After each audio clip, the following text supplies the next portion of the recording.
5-minute practice designed for you to drop into your day at any time. I think a lot of us feel like movement classes are done in like 35 or 45-minute increments or like an hour. But sometimes it's better to take smaller chunks and incorporate them throughout your day when you can. And I think sometimes it actually leads to feeling better overall because it keeps you moving more frequently. So I'm doing this outside on my steps. You can do it inside on the stairs in your house. Steps are actually a really practical, useful tool. So I thought it might be fun to do something a little bit different. So you're gonna come sit on your bottom step, which is gonna put you in like a supported squat position with this nice deeper angle at your hips than you get when you're sitting normally in a chair. And bring your hands to the ground. You can take your legs as wide as you need to. And just start to walk your hands forward. It's gonna feel like probably a deep stretch kind of in the inner thigh. And just feel like reaching your fingertips forward as much as you can. You can let your head drop towards the ground. And then tent all 10 fingers on the ground. See if you can find the action of dragging the fingers towards your legs or towards the steps. And can you get a little bit of a lift of the chest? Breathing in and out through your nose. And then walk the fingers back in.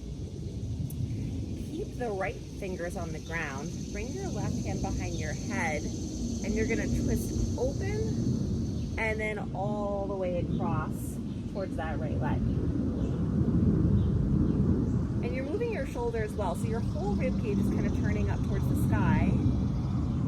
And then as I'm turning across, I'm also bringing my elbow across.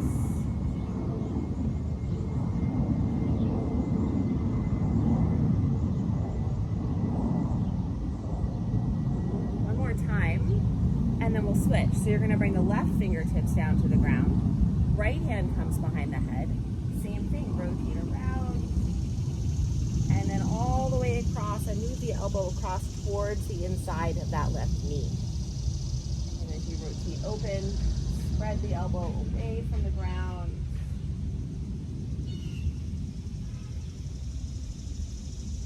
That last time here. And then lift up. So then, you'll come up to the second step. Keep your feet on the ground. So this is just going to change the angle of your hip. It's going to be more like a traditional seated position. And you'll come tip forward onto your forearms and do some cat-cows.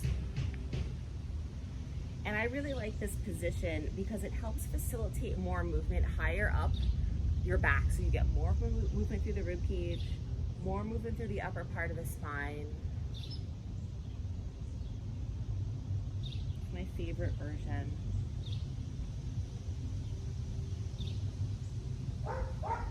And one more here. Okay. And then come stand up, turn around. And I'm bringing my hands onto the third step, but you can choose whatever step will work, feels best for you. And then I'm gonna take a downward dog. And so all that is here is just a sense of reaching my hips back away from the stairs. And you can create a little bit of a tractioning effect by trying to reach your fingertips forwards as you reach the hips back. Smooth, even breathing. If you're feeling a lot of pull in the back of the legs, sometimes it feels better to just kind of softly bend the knees a little bit. You can also add in a little bit of movement by bending one knee and then the other, and that'll shift the pelvis a bit. Kind of up and down, side to side. You can walk the hands a little bit over on a diagonal and get a nice kind of side bend stretch. Maybe even taking a few breaths into that kind of sense of stretch and opening along the side of the body. And then walk the hands back, other side. And then bring the hands back through center. Shift your weight forwards, keep the heels down, and this will be a really nice calf stretch. You can push the step away from you. Find really good contact through your whole palm and through all 10 fingers, all the way to the tips. Let's go back to that downward dog. And then again, you can come forwards, keep the heels down.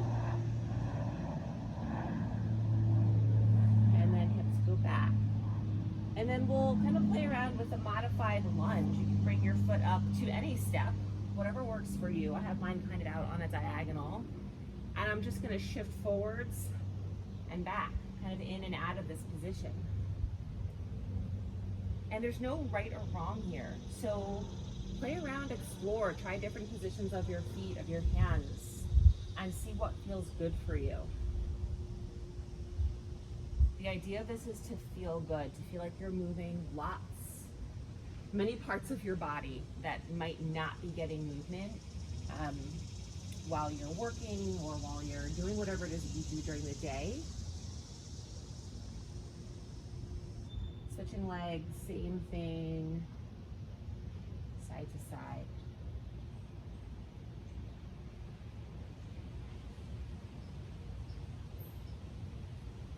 Good. And then step it back. And that is just about 5 to 6 minutes. Hope you enjoy. Try to just drop that into your day whenever you have a couple of free moments, or try to make a little bit of time for yourself and see how you feel after 5 minutes of extra movement.